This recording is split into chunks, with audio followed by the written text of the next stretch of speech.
The Wheel of Worlds, Beginning, Vanishing, and Awakening. Ancient Buddhist Wisdom.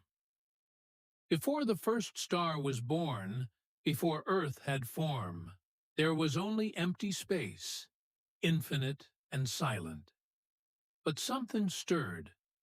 From that silence emerged beings of light. And from light came craven, and from craving came the world as we know it. This is not a myth. This is the Buddha's timeless vision of how worlds rise and vanish again and again, in cycles without beginning. You are not always human.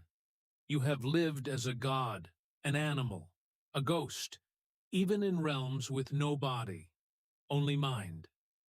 In this video, we reveal the secret map of reality, how the universe begins, how civilizations collapse, how realms beyond human sight shape our every rebirth. If you've ever wondered where we came from, why we suffer, or what lies beyond death, watch until the end. Because once you understand this, you'll never see existence the same way again. Chapter 1. The Shining Ones Descend. The world re-emerges. There comes a time, monks, when, sooner or later, after a long stretch, this world contracts. At a time of contraction, beings are mostly reborn in the Abhidhamma Brahma World. The Great Contraction, Samvata. In the boundless rhythms of time, beyond the memory of stars and beyond the reach of dust, the world does not remain constant. It arises and it vanishes in endless cycles known in Pali as Samvata, contraction, and Vivata, expansion. These are not just poetic metaphors, but vast cosmic events spanning incalculable eons. When the world contracts, it does not simply disappear. The material forms dissolve, the oceans dry, mountains fall, and the flames of destruction consume the earth in successive waves. The Fire of Seven Suns. In the final days of a world system, 7 suns arise, one after the other. The first sun dries up small streams, the second empties great rivers, the third burns away lakes, the fourth evaporates oceans, the fifth scorches the very crust of the earth, the sixth splits the mountains, and with the 7th sun, the entire world blazes in flame. What follows is silence, utter silence. The earth is no more. Space holds nothing but subtle matter and the karmic currents of beings. Rebirth in the Brahma Realm. When all is burned away, beings who still have remaining wholesome Kamma are reborn in the Brahma Realm, a realm of pure light and radiance. In this realm, they are mind-made, free from physical burdens. They radiate light from their own bodies. They travel through space effortlessly. They feed on joy and abide in subtle bliss. There is no gender, no speech, no fear, no darkness. Time flows gently. Aeons pass unnoticed, yet even Brahma realms are not eternal. Vivata, the world begins again. After uncountable years, the world expands again. Mountains rise, oceans pour in, stars gather. The earth slowly cools and reforms. This is Samvattakappa, the re-emerging cycle. Then it happens.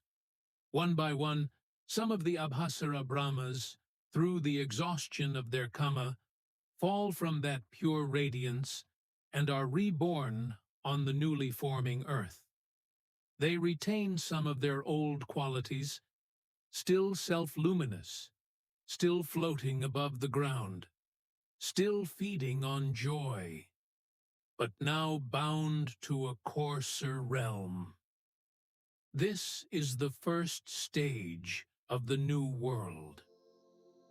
The sweet earth, Pruthiv Rasa.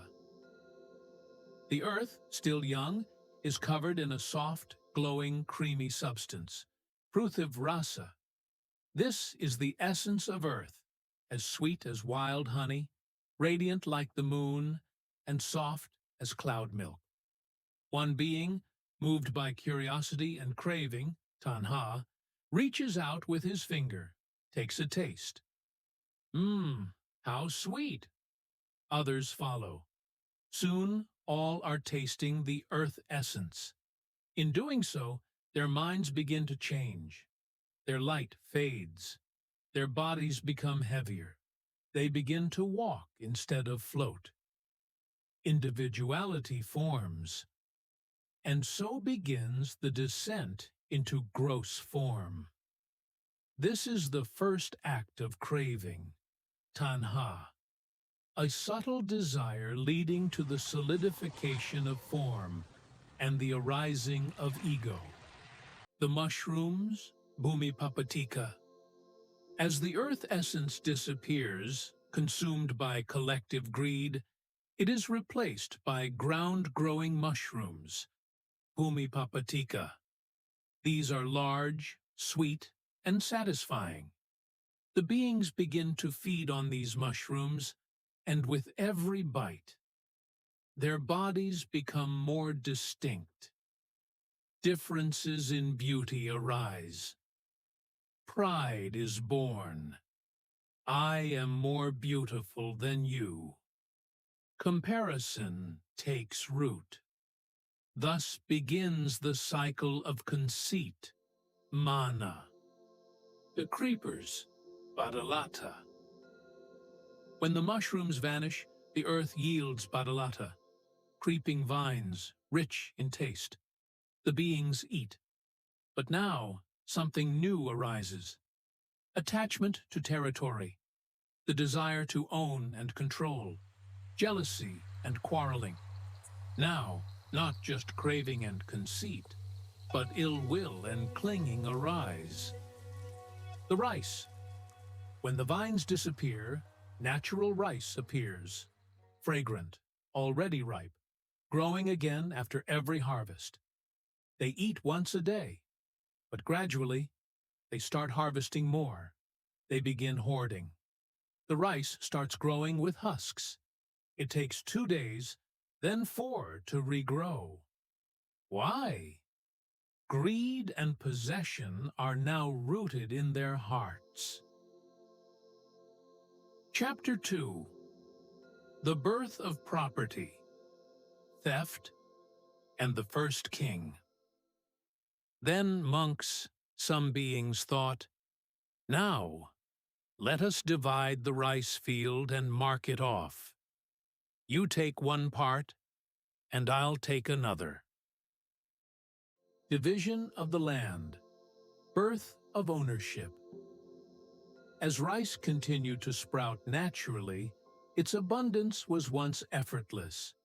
But as greed deepened in the hearts of these once luminous beings, they started to gather more than needed. Some began harvesting extra. Others tried to hide it.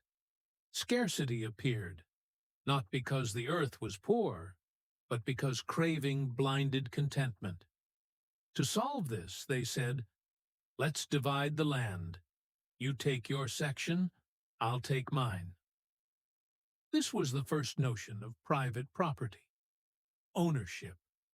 What once was freely shared now had boundaries.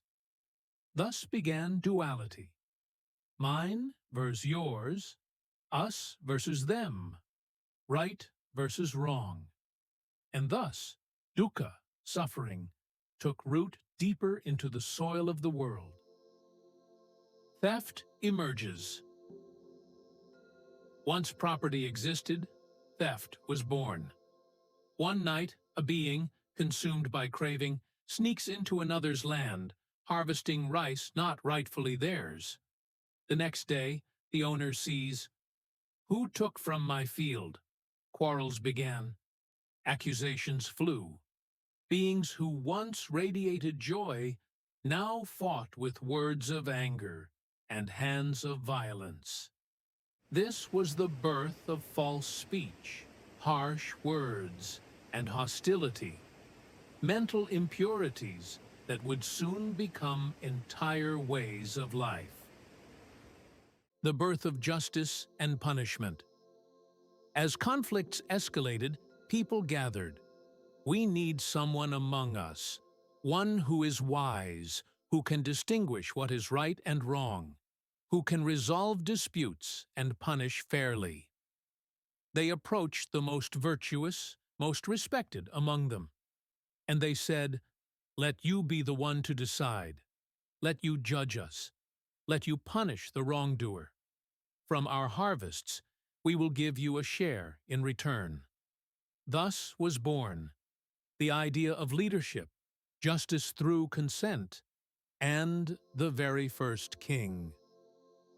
The first king, Mahasamata. Samata means consensus. Since he was chosen by the consensus of the people, he was called Mahasamata, the great chosen one. He was not born into royalty, he was elected. He became the first ruler, the arbiter of justice, and the protector of order. With this, the concept of state and law was born. But with authority came temptation, and with obedience came fear. The decline of morality. Over time, as the cycle repeated, some rulers abused power, some officials accepted bribes, citizens lied to avoid punishment, and people killed to protect what they owned. The 5 precepts, once naturally upheld, began to vanish. Precept, how it was broken. Not killing, beings began to murder in rage or defense. 2. Not stealing. Theft became common. 3. No sexual misconduct. Lust gave rise to possessiveness and harm. 4. No false speech, lying to rulers or each other. 5. No intoxicants. Beings created fermented brews to escape suffering. Shortening of the lifespan. The Buddha taught that when morality declines, so too does the lifespan of beings. From 84,000 years, it reduced to 80,000, then to 20,000, then finally to 10 years. At this low point, a person would marry at 5 and die at 10. Brothers and sisters would fight to the death. Parents would no longer be respected. All 5 precepts would be forgotten. Weapons were kept ready even at meals. The earth was now far from its luminous beginnings. Chapter 3. Seeds of Light. The return to purity and the rebirth into Brahma realms. Among the people whose lifespan was 10 years, some began to reflect. Let us abstain from killing. Let us abstain from stealing. Let us abstain from lying. A flicker in the darkness. At the nadir of humanity's moral collapse, when children killed their own parents, brothers warred with brothers, people lived only a decade, and fear shadowed every doorstep. A rare few, seeing the destruction, began to reflect. This path of violence leads only to ruin. What if we lived differently? These were not saints or sages at first. They were ordinary beings with extraordinary courage. The courage to resist. The first steps of renunciation. These beings left villages and towns, renounced ownership, took refuge in solitude, ate only what was offered, and spent their time in contemplation and breathing. They rebuilt the 5 precepts in their hearts, not as commandments, but as liberation. Their bodies still perished, but their minds were different. Their last thought moment, Chutisita, was luminous, clear, and rooted in kusala Kamma, wholesome action. Rebirth in the Brahma World. When these beings died, their rebirth was no longer in the war-torn human world. They rose to the Rupa Brahma realms, specifically to the Abhasara Brahma World, the same radiant plane where the first beings had once descended from. This rebirth was due to their purity of mind, attained through moral virtue and meditative absorption, jhana. In the Brahma world, these beings shine with light and dwell in serenity, untouched by decay, disease, or the shadow of war. The world begins again. As time passed, and as the world began to cleanse itself from its darkest state, a new cycle of Vivata, expansion, began. When conditions ripened, some of the beings in the Brahma Realm, through their past Kamma and curiosity, descended again to the Earth Realm, and the cycle of existence restarted.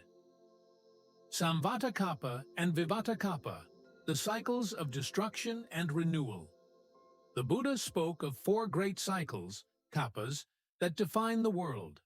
Type of cycle, Pali term meaning cycle of formation, Vivatakappa.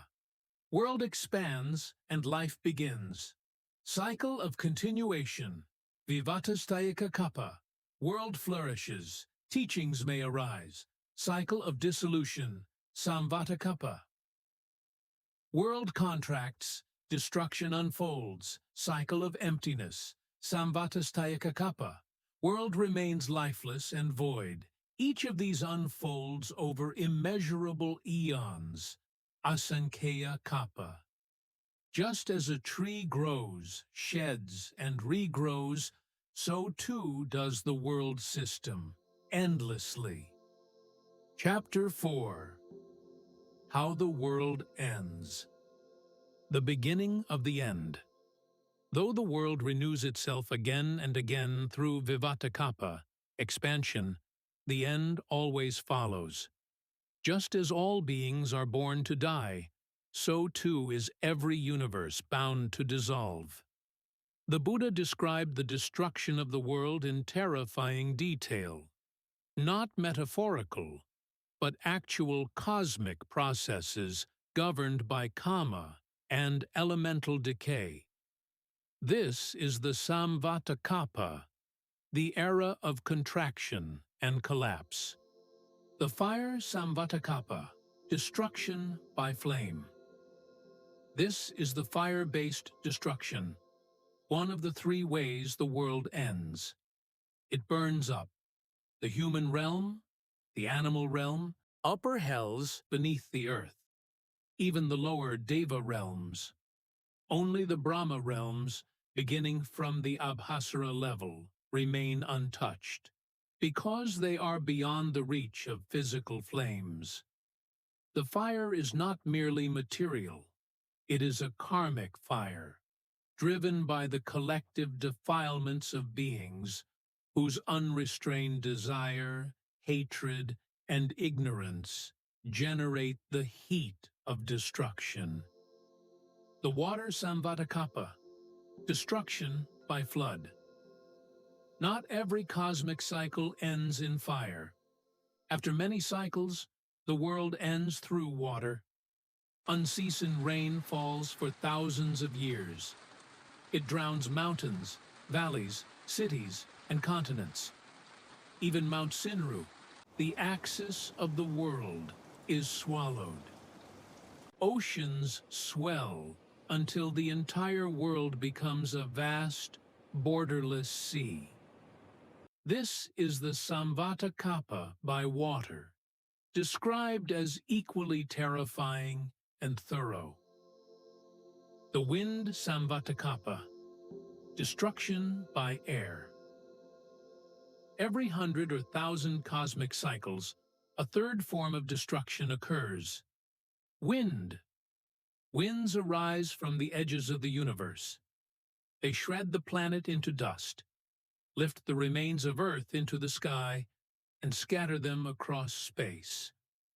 Even Brahma realms may tremble, though they do not perish. This destruction is so complete that no beings remain in any of the lower worlds. The long silence. When destruction ends, only silence remains. The world becomes void, no humans, animals, or visible stars. Only the Rupa and Arupa Brahma realms exist. For eons, the world remains empty until the karmic energy of beings ripens again. And then, the cycle reverses. The Vivata begins again. Eventually, winds arise again, clouds gather, rains fall. The new earth forms slowly from cosmic dust. Beings from the Brahma realms descend again to experience sense desires.